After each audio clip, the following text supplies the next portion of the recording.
قرآن را واخلستا د هر مرض دوا د پاکی هم دا دنیا هم دا عقبہ کلی رڼا د پاکی هم دا دنیا هم دا عقبہ کلی رڼا د پاکی وای قرآن را واخله دا غستا د آخرت ګټه دا او قرآن را واخله دا غستا د آخرت ګټه دا وای عمل پدی باندې پکار دی دا غیرت ګټه دا عمل پدی باندې پکار دی دا غیرت ګټه دا وای عمل پدی باندې پکار دی دا غیرت. بسم الله الرحمن الرحیم. د مقدس خیریه بنسټ قدمونو لیدونکو سلامونه نیکې هیلې احترامات درته وایم.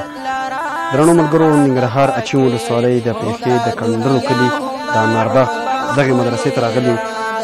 تاسې ولیدل په دې مدرسه کې ډېری شاګردان دي چې پکې شپیني هم شته او ډېر هغه شاګردان چې هغوی د قرآن زده کړې ته یوازې په دې خړه ځمکه باندې ناست.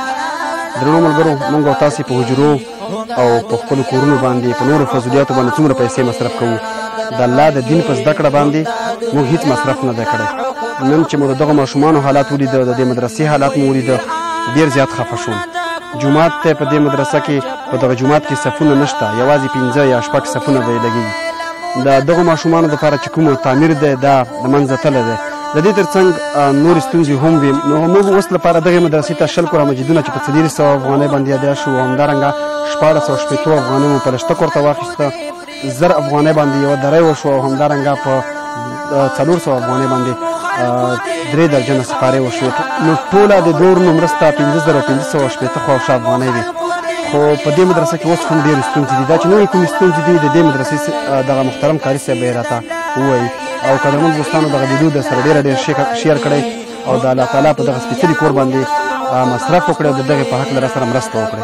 هر ماسخوتن و یاد جل اخري شپه دا عمر نه دی و دا عمر نه دی داسې دوکه ده، دا عمر نه دی داسې دوکه ده. هر ماسخوتن و یاد جل اخري شپه دا عمر نه دی و دا عمر نه دی داسې دوکه ده، دا عمر نه دی داسې دوکه ده. بسم الله الرحمن الرحیم. زه قاری حنزله د حدیقة العلوم جامعه انارباغ مدرسې یو استاذ یم. نو تاسو په ویډیو کې ګورئ چې ډېر مشکلات موږ په دې مدرسه کې لرو، خاص کر د قرآن شریفونو د سپارو. آن اوس موږ او تاسو ګورو چې شاګردانو ته څه ناڅه قرآن شریفونه او سپارې ورکړل شوې، خو د دې د ایښودو دپاره څه نشته چې هغوی شاګردان یې ځان ته پکې دي، ځکه چې ریلونو ضرورت دی. نو او د درو ډېر مشکل دی چې موږ ډېر شاګردان د سبۍ د طرف هم لرو. اوس خو د مازدیګر ټیم دی، سبۍ د طرف هم ډېر زیات شاګردان لرو چې هغه وخت کې موږ قرآن شریفونو، درو، سپارو، ریلونو ته ضرورت لرو. او ماسپښیني خو تاسو په خپله باندې ګورئ ټول شاګردان خواوشا 500 پورې دي چې په دې کې 100 جینکۍ. او د دې ټولو دپاره موږ همدغه شیانو ته ضرورت لرو چې موږ یادونه وکړه. خاص کر موږ شپني تر 150 پورې طالبان لرو چې هغوی دپاره موږ دغه ولس چې دی په دې کې ماشومان ګرځي وظیفه راټولوي. خو اوس دا ولس چې دی ډېر غریب دی، د فقر د کرښې لاندې دی. نو هغه د ولس هغه وظیفه هم په هغه اندازه نه وي چې ماشومان ګزاره په وکړه. بیا دغه چو پروګرام چې دی ماشومان ځان دپاره همدلته برابروي چې هر وخت یعنې داسې ویه چې په جمعه کې یو 2 ورځې د چی یي او دا نورې باقي ورځې نه وي، ځکه چې دغه ماشومان چې دي د دوی پلرونه هم غریبان دي، ډېرو مشکلاتو سره مخ دي، او ولس هم غریب دی چې د دوی لاسنیوی وکړه. نور پاتې شو د دې تعمیر خبره، د دې مدرسې د احاطې خبره. نو هغه ټول په ویډیو کې راغلي دي چې هېڅ نه کړکۍ لري نه دروازه لري، چت هم داسې دی چې د مشکلاتو سره مخ دی، پلاسټک نشته دی په.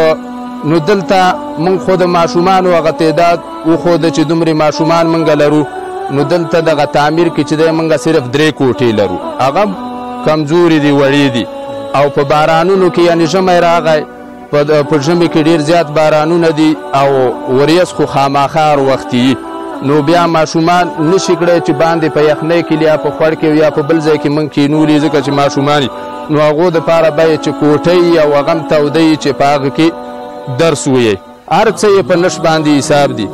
خو موږ د ټولو هغو خلکو نه غوښتنه کړو چې هغو یو څه وس لري، بډایه خلک یي، د هغو نه موږ دا غوښتنه کړو چې زموږ د دې مدرسې سره او نورې دغسې مدرسې چې د هغو سره کومک وکړه او په هره برخه کې لاسنیوی وکړه.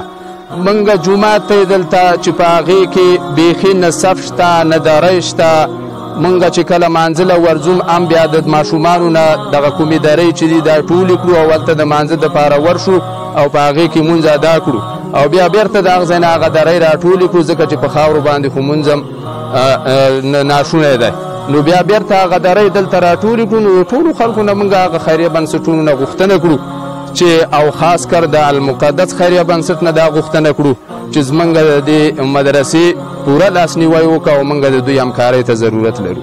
نو د یو شي یادونه باید چې وشي چې هغه ډېر ضروري دی چې موږ دا رسپیکل چې دی دا ډېر کمزوری دی او د هغې سره بیټرۍ او شیشې لګي.